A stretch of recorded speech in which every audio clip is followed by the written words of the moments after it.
Uncle जी, मेरा bill कितना हुआ?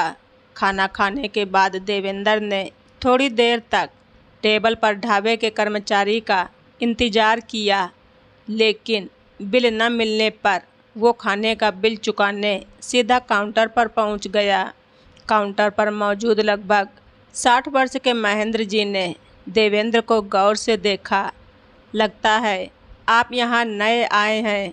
जी अंकल जी, मैं आज ही यहाँ इस शुगर मिल में मैनेजर की पोस्ट पर ज्वाइन किया है। आपको हमारे ढाबे का खाना कैसा लगा? जी, खाना तो बहुत स्वादिष्ट था, लेकिन आपके ढाबे के कर्मचारी चालक नहीं हैं। यहाँ कोई भी आदमी खाना खाकर बिना बिल चुकाए यूं ही चला जाए, तब भी आपको कोई फर्क नहीं पड़ने वाला। देवेंद्र की बात सुनकर महेंद्र जी मुस्कुराए, कुछ बोले नहीं, लेकिन देवेंद्र ने अपनी बात पूरी की। अब मुझे ही देख लीजिए, खाना खाने के बाद मैं काफ़ी देर से इंतज़ार कर रहा था कि कोई तो बिल लेकर आए, लेकिन कोई नहीं आया, इसलिए मैं खुद ही यहाँ काउंटर पर बिल चुकाने चला आया। ये कहते हुए देवेंद्र ने अपनी जेब से पर्स निकाल लिया। बेटा, असल में मेरे ढाबे का ये नियम है कि यहाँ खाना खाने वालों को खाने का कोई बिल नहीं दिया जाता है। मैं कुछ समझा नहीं। यहाँ खाना खाने वाला हर ग्राहक खुद आकर काउंटर पर खाने का स्वाद बताकर अपना बिल चुका जाता है। लेकिन अंकल जी, पता कैसे चलेगा कि खाने का बिल कितना हुआ है?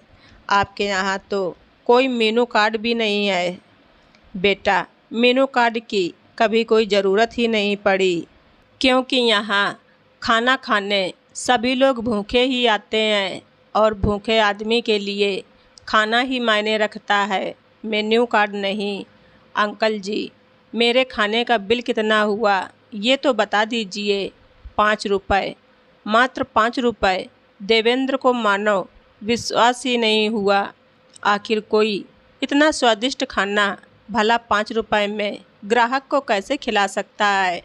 दाल चावल, रोटी सब्जी, पापड़, सब का मिलाकर मात्र 5 रुपये अंकल जी। हाँ बेटा, यहाँ भर पेट भोजन करने का बिल मात्र 5 रुपये ही होता है। अंकल जी, एक बात पूछूं आपसे? हाँ बेटा, पूछो। इतनी महंगाई में आप इतना सस्ता ढाबा कैसे चला लेते हैं? ऊपर वाले की कृपा है बेटा। जो जीवन भर कमाया है वो सब यहीं छोड़कर जाना है, फिर क्या सस्ता और क्या महंगा। ये कहते हुए महेंद्र जी ढाबे पर खाना खाने के बाद काउंटर पर अपना बिल चुकाने आए एक मज़दूर से बातें करने लगे। देवेंद्र मन ही मन कुछ सोचने लगा और उस मज़दूर के वहाँ से जाते ही देवेंद्र ने महेंद्र जी से एक और सवाल पूछ लिया। अंकल जी, इतना सस्ता खाना खिलाने के पीछे कुछ तो वजह रही होगी। हाँ बेटा, वजह तो है, बताइए ना अंकल जी। देवेंद्र जिद कर बैठा तो महेंद्र जी ने उस शुगर मिल के सामने खड़े ट्रक पर धूप में शक्कर की बोरियां लादते हुए मज़दूरों की ओर इशारा किया और बोले, बेटा, ये मज़दूर जितनी भारी शक्कर की बोरी अपनी पीठ पर उठा लेते हैं ना, उनकी दिन भर की इतनी कमाई नहीं होती कि वो एक बोरी भर अनाज खरीद कर अपने घर ले जा सकें।